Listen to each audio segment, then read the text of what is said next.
What's going on, y'all? That boy Gam back in the building, tapping in with y'all one more time. If y'all new to the channel, I appreciate y'all for coming to check it out. Don't forget to subscribe. But today, I just wanted to get on here and react to a video that I saw.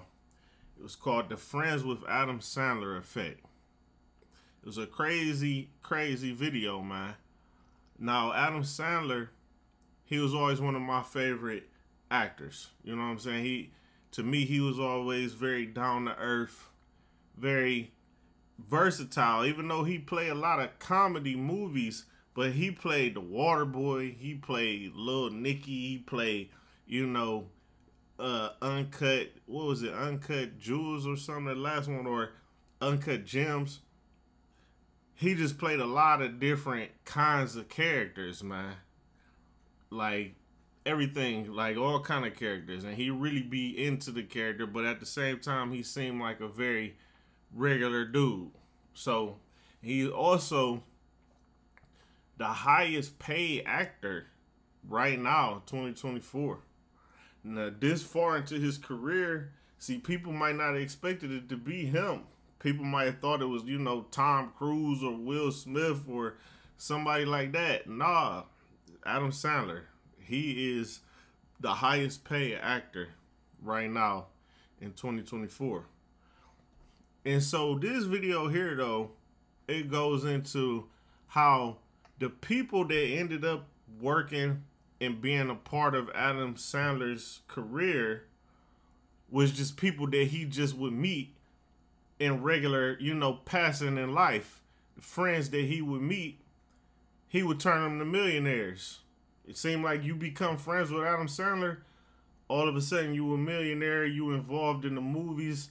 It's just wild how it happened. So I'm going to go ahead and play the video so y'all can see. I ain't even going to play it all because it's long. It's like a half an hour.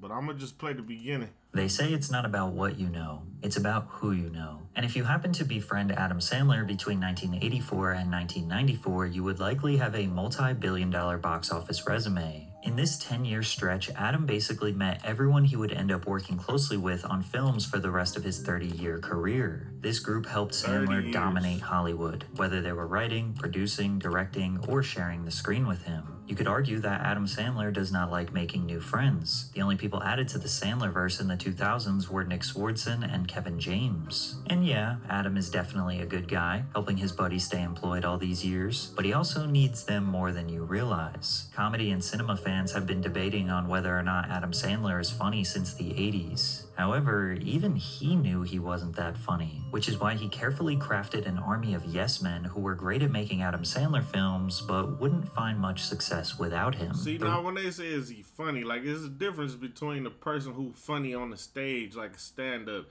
and a person who can be funny in a movie. See, I think that he is funny in the movie. I didn't watch a lot of his stand-up. I didn't see those, but in the movie, he's pretty funny in the movies to me. The reason why Adam exploded into superstardom is actually more mysterious than you'd think. Today we are going to take a closer look into the Sandler squad who helped him build a Hollywood mediocre movie machine. That machine would lead to one of the most debated legacies of all time. What keeps you in the game? It seems almost... Oh, man, I was so crazy when I was young. I just thought, like, yeah, I'm going to be huge. I'm some psychotic. Delusion. The dream of becoming a Hollywood star is often shut down by the people around you. They will call you crazy. You're never gonna make it, they'd say. Adam was delusional, but that's exactly what you need to be to succeed. From the moment he decided to be a comedian at age 17, he convinced as many people as he could to believe in his delusional dream. Adam arrived at New York University's Tisch School of the Arts in 1984, where he would be surrounded by thousands of other students pursuing artistic careers. His roommate, Tim Herlihy, would be the very first member of the Sandler Dream Team. Tim would go on to write Billy Madison, Happy Gilmore, The Wedding Singer, The Waterboy, Mr. Deeds, Bedtime Stories, Pixels, Hubie Halloween, as well as working on multiple other Adam Sandler productions. Look, you see how many?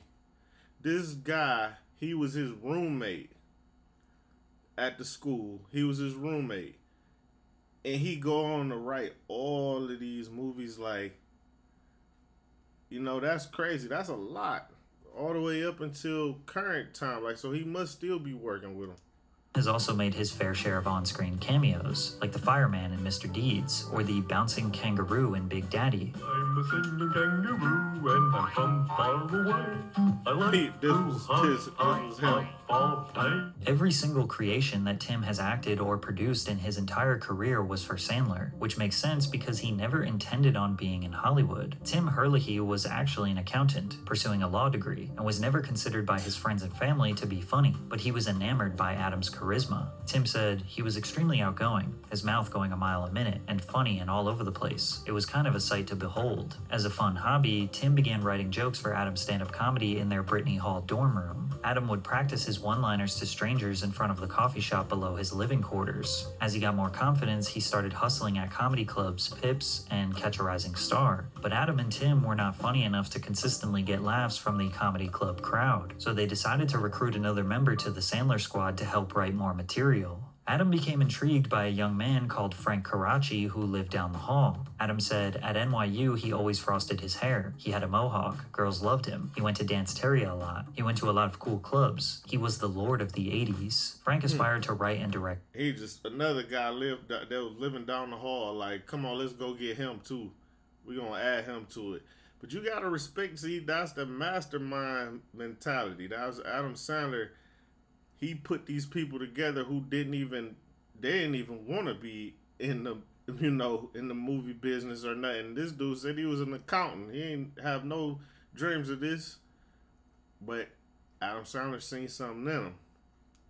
Films. He made short films in college and often had Adam star in them. He was the first person to direct Adam Sandler on a video production. Frank would go on to direct The Wedding Singer, The Waterboy, Click, Zookeeper, Here Comes the Boom, Blended, and The Ridiculous Six. In fact, the only movies Frank Karachi directed for the first 20 years were Sandler's projects. Frank recently stopped working with Sandler and just released his most critically acclaimed film of his entire career. Perhaps instead of goofy comedies, biographical documentaries were always his calling, and maybe working with Sandler was holding him back. Then again, if Sandler didn't consistently hire Frank to be his director, he might not have had a career to begin with. Plus, Adam and the gang loved to portray wacky side characters, and where would we be without Frank's portrayal of Bobby Boucher's dad, Roberto? Bobby, it's me, your daddy. So that was him? Daddy? You know, I seen you on the ESPN when they was talking about you being drafted by the NFL. Adam's routine in 1985 would be going to a comedy club on Monday, absolutely bomb, come back to the dorms and revise his material with Tim and Frank, and by Friday have figured out a way to make it better. His comedic persona was the everyman who makes relatable jokes enhanced with silly voices. I can talk about wet dreams. You know, I'm young. Wet dreams kind of ruined my whole life, you know?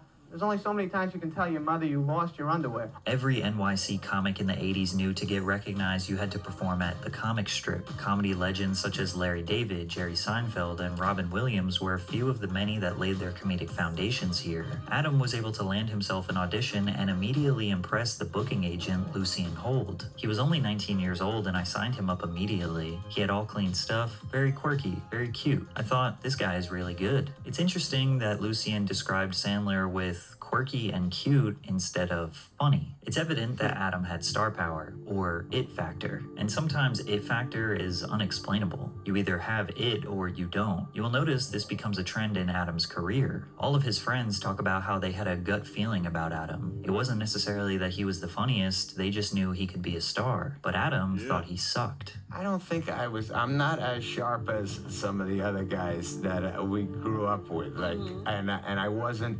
as prepared when things went off.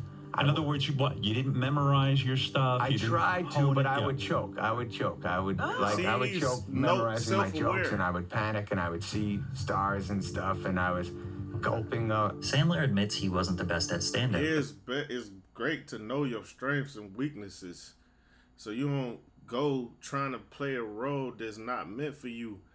If he's supposed to be the leader and the one who, orchestrate and facilitate everything, it's like being the team captain or the quarterback or the point guard or something, or the coach.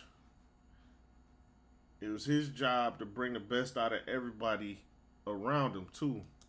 It was necessary for him to learn if he wanted to have a career in comedy, film, and television. Luckily, he would meet a new funny friend, one who actually had interest in pursuing a comedy career. Alan Covert sat next to him in a history of comedy class at NYU, where they bonded over their love for the film Caddyshack. Adam invited Alan back to the Brittany Hall dorms and locked him in with clear. They sat next to each other in class. And now this dude, everybody, you recognize his face. Very beginning that Alan was always going to play the support role for Adam, whether it was on stage or on the screen. He created some extremely memorable characters like 10-Second Tom from 50 First Dates, as well as the frowsy Caddy in Happy Gilmore. All right, give me a club. I'll get it.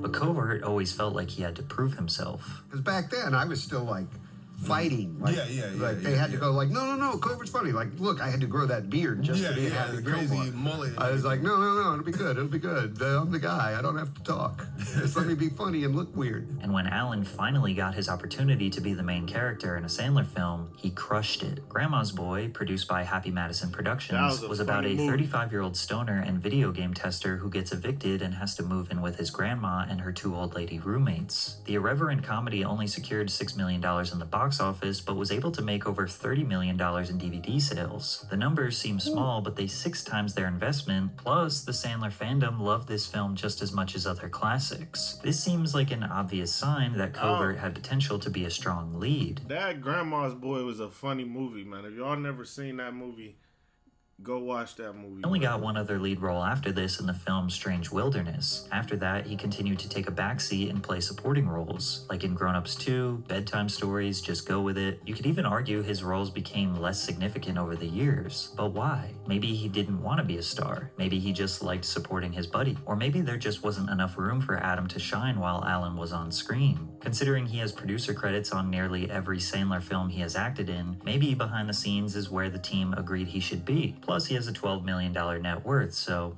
whatever Adam says, eh? But Adam's grind and dedication to be great must not be understated. Some of these rappers been rapping for 20 years and don't got $12 million. This dude, who nobody really know, he got $12 million and he just in the background. See, man, people...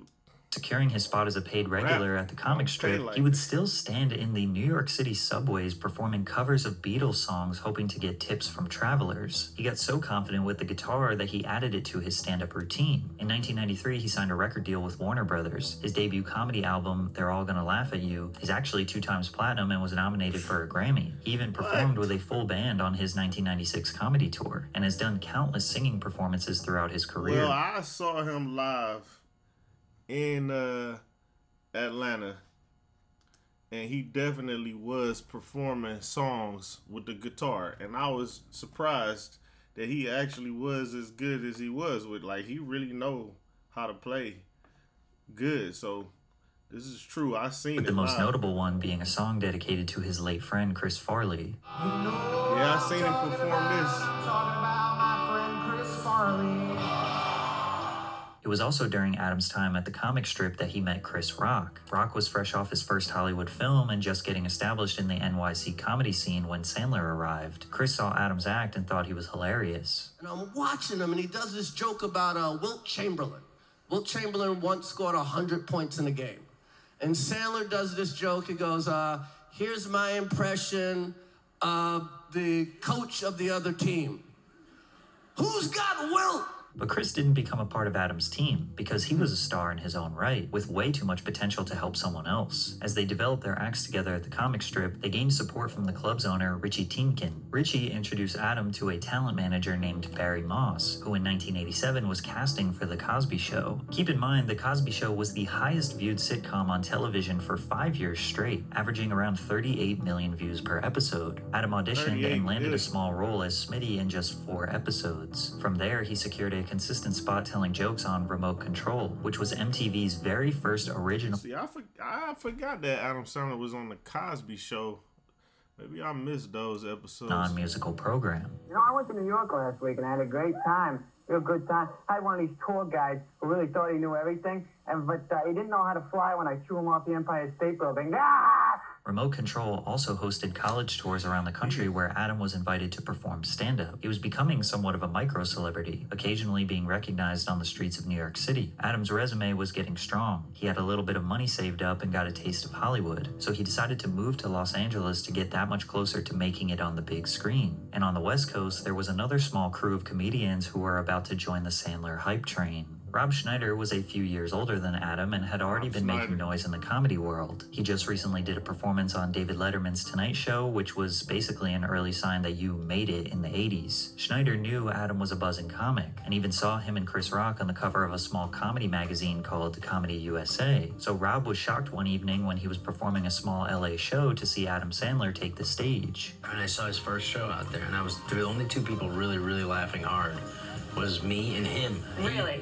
He was laughing at himself and I was laughing, and I took him out for a beer afterwards and I said, oh man, you're gonna be huge. Yet again, Adam was not dominating the crowd, but for some reason, another comic was immediately convinced he would be a star. Rob took him out for a beer after his set, and from there he became a part of the Sandler network. Rob helping Adam would not be a waste, as he would create some of the most memorable side characters in the Sandlerverse, such as Ula in 50 First Dates, Minister in I Now Pronounce You Chuck and Larry, and of course, the Townie in The Waterboy. You can do it! Cut his head off! However, critics didn't think Schneider was all that special. Schneider received a nomination at the Golden Raspberry Awards for the Worst Supporting Actor for his role as the delivery guy in Adam's most successful 90s movie, Big Daddy. In your experience, was Sonny a good father to Julian? Oh, yes. They make a terrific pair. They went together like lamb and tuna fish. Lamb and tuna fish?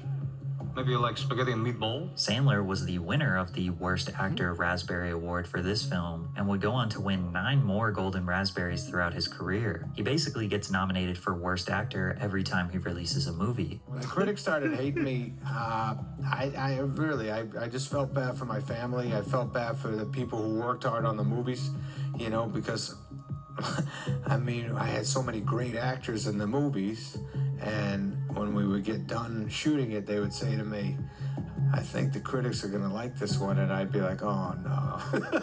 No, they're going to say bad things, and they're probably going to say bad things about you being in it. But Big Daddy was a 200th... Adam Sandler definitely got movies that... He got great movies, and then he got movies where you like, man, he just wanted to shoot this for his own personal reason or something. Like, some of them be kind of crazy. They not all great, but he just keeps shooting his shot. That's what I like. Just keep on making them. Don't try to be a perfectionist every single time. But I'm not even gonna play the whole video. That's not even halfway, man. He go on to put way more people in the movies, way more people becoming millionaires, man. It go on. This video, like I say, this video go on for almost a half an hour, man. So y'all can go ahead and watch the whole video. It's called The Friends with Adam Sandler Effects. And it's Patrick CC.